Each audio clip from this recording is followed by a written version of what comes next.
Russian President Vladimir Putin said on Thursday that he was open to a U.S. proposed ceasefire in Ukraine, but said many issues still needed clarification and that any truce would need to address what he called the root causes of the conflict.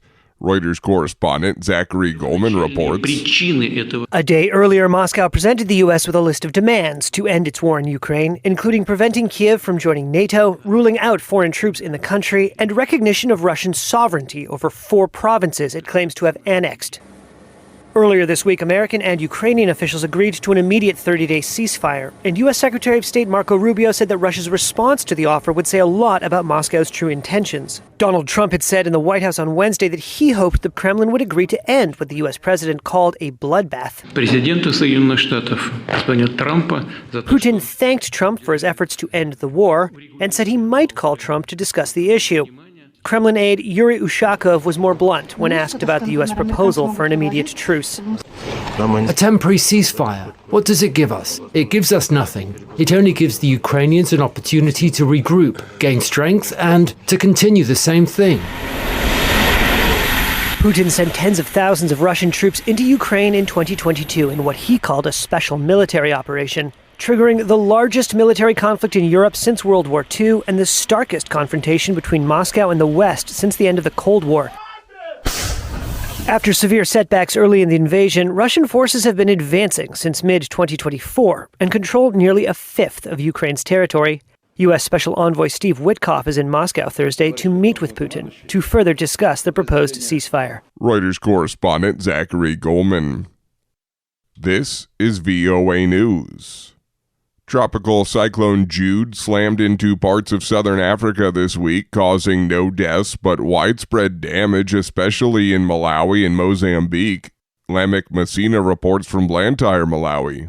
Tropical Cyclone Jude made landfall in northern Mozambique early Sunday and later moved over southern Malawi, resulting in heavy rains affecting 13 districts from Monday to Wednesday. A preliminary impact assessment from Malawi's Department of Disaster Management Affairs released Thursday shows that this cyclone has so far affected more than 11,000 people. A UN Office for the Coordination of Humanitarian Affairs says that in Mozambique, relief operations have been severely hampered by lack of access to thousands of people in Nampula province, where many roads, bridges, and culverts were washed away. However, in Malawi, international aid agencies and the government have started relief operations in accessible areas. Lamek Messina, VOA News, Blantyre, Malawi.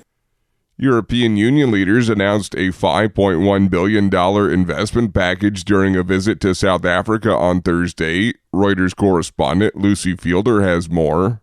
Both sides are on worse terms with the United States than they have been for decades.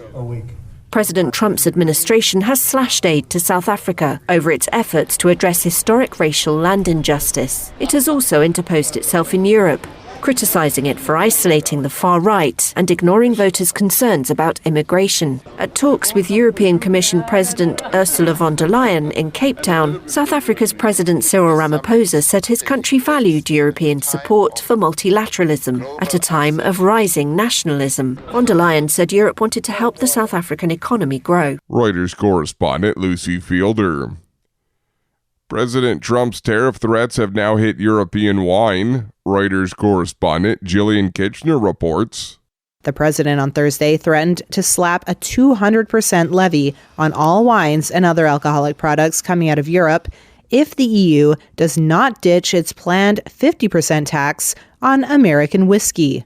Trump, in a Truth Social post on Thursday, said the 200% tariff on alcohol, quote, will be great for the wine and champagne businesses in the U.S.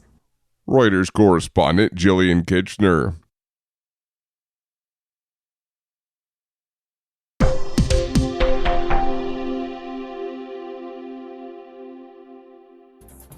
Russian President Vladimir Putin said on Thursday that he was open to a U.S. proposed ceasefire in Ukraine, but said many issues still needed clarification and that any truce would need to address what he called the root causes of the conflict. Reuters correspondent Zachary Goldman reports.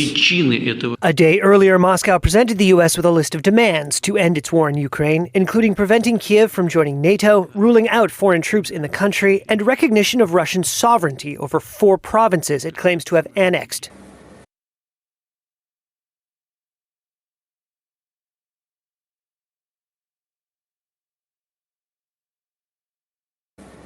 Earlier this week, American and Ukrainian officials agreed to an immediate 30-day ceasefire, and U.S. Secretary of State Marco Rubio said that Russia's response to the offer would say a lot about Moscow's true intentions. Donald Trump had said in the White House on Wednesday that he hoped the Kremlin would agree to end what the U.S. president called a bloodbath.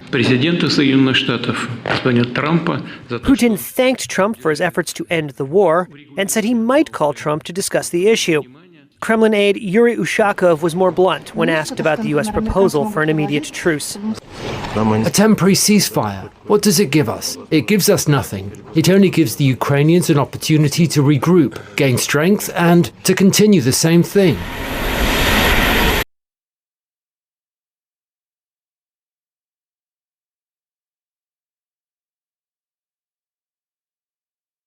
Tropical cyclone Jude slammed into parts of southern Africa this week, causing no deaths but widespread damage, especially in Malawi and Mozambique. Lamek Messina reports from Blantyre, Malawi. Tropical cyclone Jude made landfall in northern Mozambique early Sunday and later moved over southern Malawi, resulting in heavy rains affecting 13 districts from Monday to Wednesday. A preliminary impact assessment from Malawi's Department of Disaster Management Affairs released Thursday shows that this cyclone has so far affected more than 11,000 people. A UN Office for the Coordination of Humanitarian Affairs says that in Mozambique, relief operations have been severely hampered by lack of access to thousands of people in Nampula province, where many roads, bridges, and culverts were washed away. However, in Malawi, international aid agencies and the government have started relief operations in accessible areas.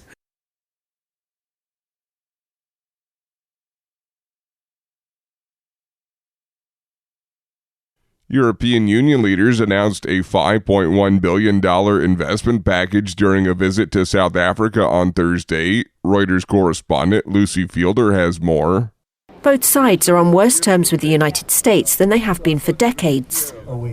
President Trump's administration has slashed aid to South Africa over its efforts to address historic racial land injustice. It has also interposed itself in Europe, criticising it for isolating the far right and ignoring voters' concerns about immigration. At talks with European Commission President Ursula von der Leyen in Cape Town, South Africa's President Cyril Ramaphosa said his country valued European support for multilateralism at a time of rising nationalism. Von der Leyen said Europe wanted to help the South African economy grow.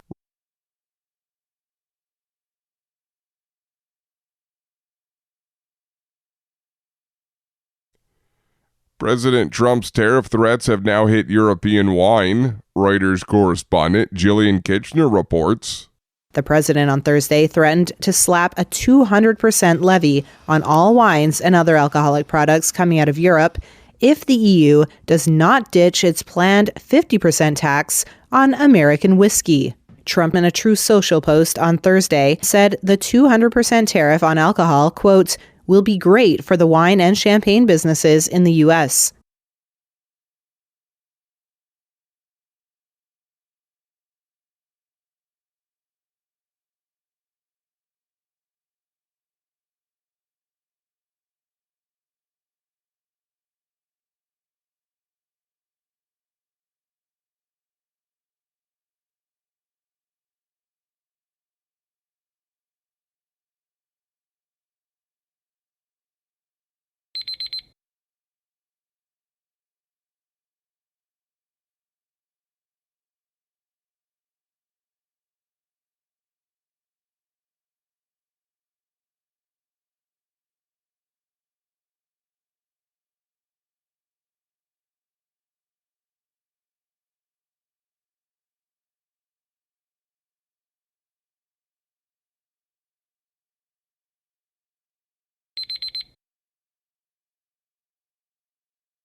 Thank you for watching.